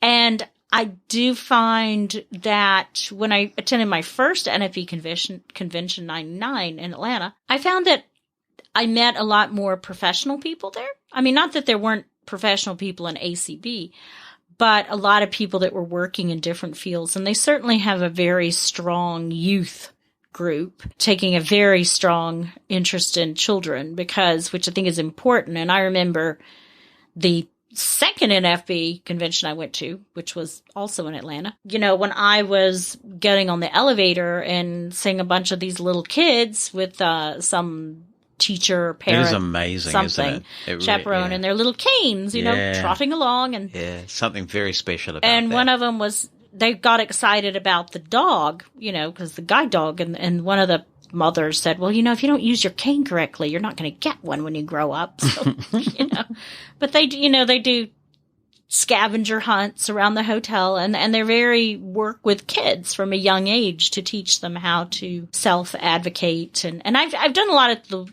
when I lived in New Jersey, we had a really, who has sadly passed away recently, Joe Ruffalo, who was such a good leader of the NFB. And we did some things with their chapter and really saw how it worked. But I think it's whatever works best for you. Whichever one meets your needs. Sometimes I think there can be a bit of a cultural dichotomy, shall we say, between the culture of some local chapters or even state affiliates and at the national level of the organizations. And you see that, I think, with any consumer organization, because it's the same when I was in Romance Writers of America. It was the same thing. And some states, the ACB and the NFB chapters won't even talk to each other, acknowledge each other's existence. But in some states, they work very well together. What was that thing, the McCoys and the Hatfields? And McCoys. And that where does that even come from? Oh, it's a family that was feuding up in is it Eastern Kentucky? Yeah, interesting. It's like legendary. 100-year-old feud. Yeah. So even though you don't think there is capacity for the organizations to unite, or that it would necessarily be a good thing, do you think that it would be good if there was some sort of coordination that says we are going to ensure that the conventions are not held at the same time at national level? Yeah, I think, and for many reasons, because I think each could draw more members, maybe, to whatever cause, because some people are curious, because we saw that with the virtual conventions. but also for resourcing, because when I worked for Seeing Eye, and particularly with the smaller businesses, you had to expend resources to send people, and it was hard when they were both the same week, Yeah. I look forward to, that's the one thing that I miss living here is being able to go to convention, because it is a lot of fun. Okay. You learn a lot. It's the exhibit hall is always very exciting, and that's one thing they do a lot of at NFB is a lot of the states have their own booths, which is kind of nice, because particularly if you're new, you can go over and talk to the different states and find out what they're up to. So finally then, as you know, I have been in a high-tech dystopian Google-infused Groundhog Day this week. What's your worst tech support experience, and where did it come from? I think probably my worst is around cable. Any kind of cable conversation you have. When I first met you, we first met a long, long time before we kind of really became good friends. But we actually met at an ACB. We did. We met at a states. It was regional, regional thing, yeah, Virginia. Yeah, a long time ago. Yeah. But anyway, so I got to know you, and you seemed so friendly and nice and affable and all those good things. But then whenever Comcast came up, you turned into this ninja mutant angry person, and I thought, well, how can one company do this to somebody? It does it to a lot of people. The conversations were always you'd call, and so is the box flashing a red and green light? Can't see it. So you can't see the light? No. But to be fair, you did explain, right, that you can't see it because you're a blind person. I did. I said I'm blind. Oh, okay. So is there anyone there that can see the light? No. So there's no one there in the house besides you. Not comfortable answering that question if you come verbally. Yeah. Yes, there's no one here. Oh, okay. So you can't see, then we go back again. You can't see the green light. No. Is the TV on? Yeah. So what's on the screen? I can't see the screen. Okay. Is there anyone in the house? So it'd be this loop of this conversation. And then, well, could you go get someone? I'm like, no, I can't. And usually the answer is to switch it off and back on again, by the way. Yeah. Or sometimes I'd have to send someone out. One interesting thing is that in America, where they have apartment complexes, and I'm very pleased to see the Biden administration is really cracking down on this, because some of these cable companies and telcos in general monopolize certain apartment complexes or even certain whole It's certain regions. Areas. Yeah. That's what it was. That does not happen here. We've got so much consumer choice. I mean, I'm changing ISPs all the time. Because whenever they'd see a Verizon, my apartment building, the residents, whenever they would see a Verizon truck, they'd run down to the doorman or into the leasing. Are we getting Verizon? Are we getting Verizon? Because they always wanted to get off Comcast. Very interesting. So what we have here is some national infrastructure that the ISPs hook into, and they sell you various packages based on that infrastructure. And so if we wanted to change ISPs, and I do it from time to time, it's just a matter of putting in the appropriate request, and the infrastructure does its magic, and we now have a new ISP, and that works really well. But it's like a racket in some parts of the United States. It really is. Yeah, but there are little closets where all the gear gets hidden. Mm-hmm. You have to go in there and, find the router. Yeah. Okay. So hopefully it's improved since you left. Well, they do have the talking boxes now. I'm not sure which consumer group was that. Maybe both of them. They probably would work together on a common cause. Whoever did it, that's your favorite one. Yeah, exactly. Yes. All right. I love to hear from you, so if you have any comments you want to contribute to the show, drop me an email written down or with an audio attachment to Jonathan, Jonathan, @mushroomfm.com. If you'd rather call in, use the listener line number in the United States, 864-606-6736. Mosen at Large Podcast.